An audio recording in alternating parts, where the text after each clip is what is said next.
Olá, você que fez a prova do ATA 2, da prova da PGE. Temos um texto aqui bastante comprido, né? Mas um texto fácil de ler, né? Sobre a questão do patrimônio cultural, mas poucas questões de interpretação mesmo do texto, viu? A primeira questão, inclusive, é uma questão de pontuação, né? Sem dúvida nenhuma que o em nome próprio a vírgula foi usada para separar a expressão intercalada, sem dúvida, né? Então, a questão 1 de pontuação muito simples, eu acho, tá? Alternativa B. Alternativa 2, eu já sabia que ia cair crase, né? Então, de novo, uma questão de crase aqui. Se você troca lesivos ao patrimônio por as construções, vai ter a crase, alternativa C. Aí a questão 3 já separa um trecho do texto e pergunta sobre a questão do recurso anafórico, né? Pronomes, atos que sejam lesivos, né? A pergunta é a seguinte: diante da possibilidade de ocorrência de ambiguidade, fato que resultaria em comprometimento da coesão textual, poderia ocorrer dúvida quanto à identificação do referente. Né? Então, eles querem saber em qual das alternativas abaixo, né, vai ter uma ambiguidade. Exatamente na alternativa A. Sua mãe encontrou Alice na loja em que ela trabalha. Em qual das duas? A Alice que trabalha na loja ou a mãe que trabalha na loja? Entendeu? Não dá para saber? Então, ela é uma frase ambígua. Nas demais, não há ambiguidade. Também uma questão bem tranquila. 3 questões fáceis para começar. A quarta questão fala sobre o uso de pronomes, que eu também não acho difícil, tá? O título do texto, o uso do pronome. Só que aqui eu acho um pronome que a gente não usa muito, né? Que é o qualquer. O título é qualquer cidadão. Aliás, a prova foi muito centrada no título, né? Muito em cima do título, qualquer cidadão. Mas vamos nos concentrar no pronome qualquer, tá? Da questão 4, é o pronome. O pronome qualquer antecipa a ideia que será apresentada no texto? Não. Qual é o pronome que antecipa este, esta, isto? Então tá errado. B. O pronome qualquer informa ao leitor a condição do cidadão referente aos direitos e deveres? Não. C. O pronome qualquer confere ao título a característica que lhe é própria quanto à autoria e criatividade? Também não. É um pronome indefinido. D. Caracteriza o substantivo que antecede. Exatamente. Né? Apresentando a intenção do enunciador de generalizar. Então, o pronome antecede o substantivo e tem o que sentido? Para que serve um qualquer? Generalização. Então, essa é a alternativa correta. E não é a alternativa E, porque não determina grau de envolvimento nenhum, tá? Certo? Muito bem, então, alternativa D.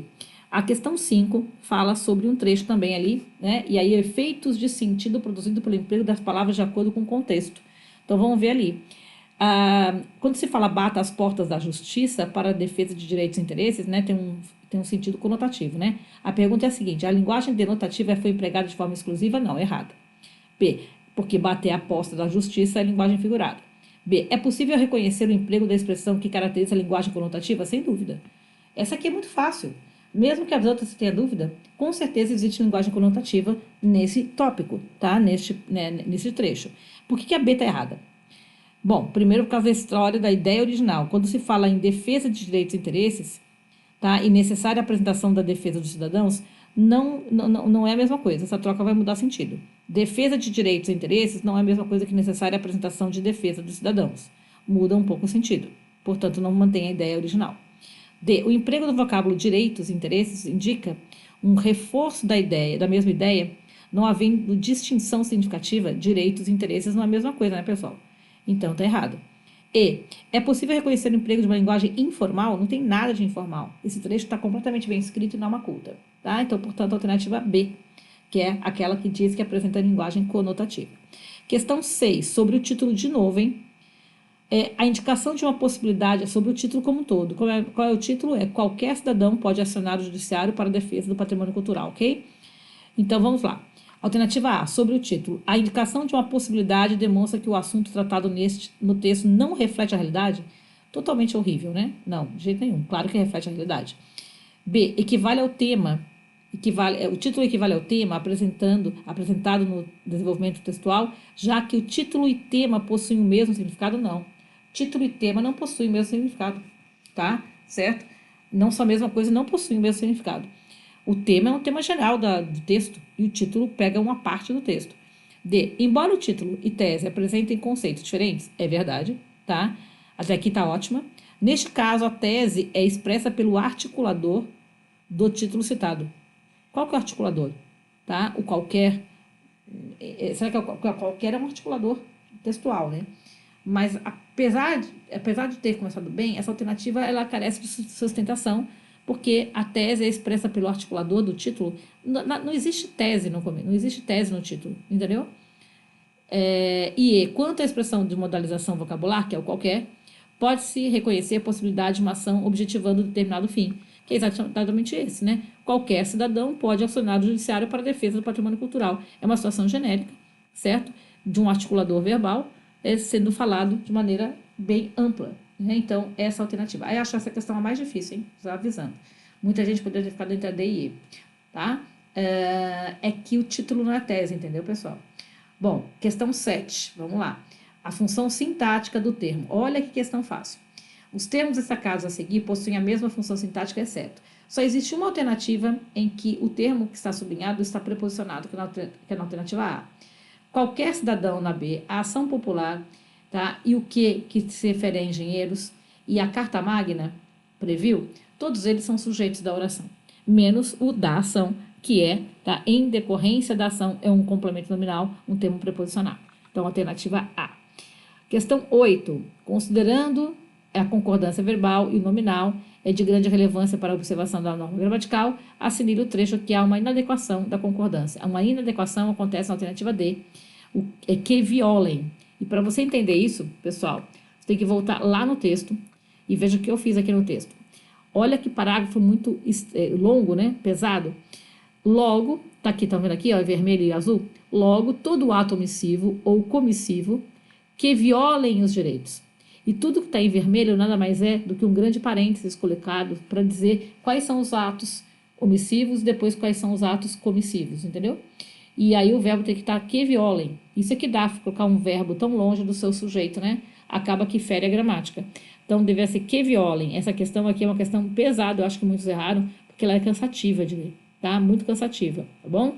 Esse caso é o único caso que tem a concordância verbal errada. Os demais, você vai ver que o verbo está conjugado exatamente como está o sujeito, tá? E tudo mais, tá bom?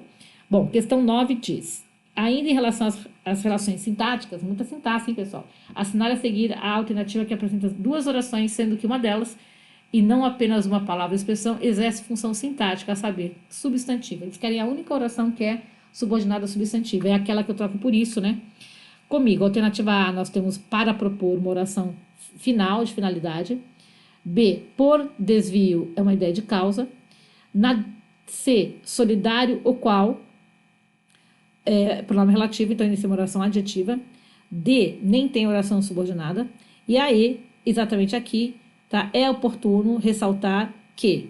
É oportuno ressaltar isso. Então, o que a Constituição Federal vigente impôs, tarará, toda essa frase é sujeito da oração anterior, tá? É uma oração subordinada, substantiva, com valor do sujeito, complementa, tá, a oração anterior. Portanto, alternativa I. Questão 10. A palavra judicialmente, eu disse para vocês essa bancadora advérbio, né? Judicialmente é um advérbio, mas de que tipo? Indica o quê? Indica tempo, momento do ato enunciativo? Não. O que ele denota? B, delimitação acerca da ação. Questionar no âmbito jurídico, certo? Então, delimita no âmbito jurídico. Essa é a alternativa correta. Não é a C, porque não indica polaridade. Não é D, porque não está colocando o ponto de vista da pessoa que escreveu. E não é a E, porque não indica intensidade. Ok? Questão 11, puramente tabelinha de conjunções. Tá? O quarto parágrafo é introduzido pela conjunção logo. Como é que você decorou isso, meu querido aluno? Logo é coordenada conclusiva. Logo, alternativa A. Muito fácil essa. Bom, questão 12. Vamos lá. Redação oficial.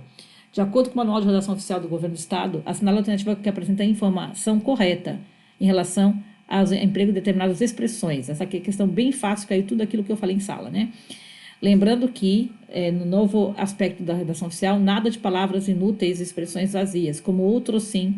O termo outrossim é considerado um chavão? Exatamente, porque não reflete a imagem da modernidade requerida pelas comunicações oficiais? Exatamente, não se deve usar.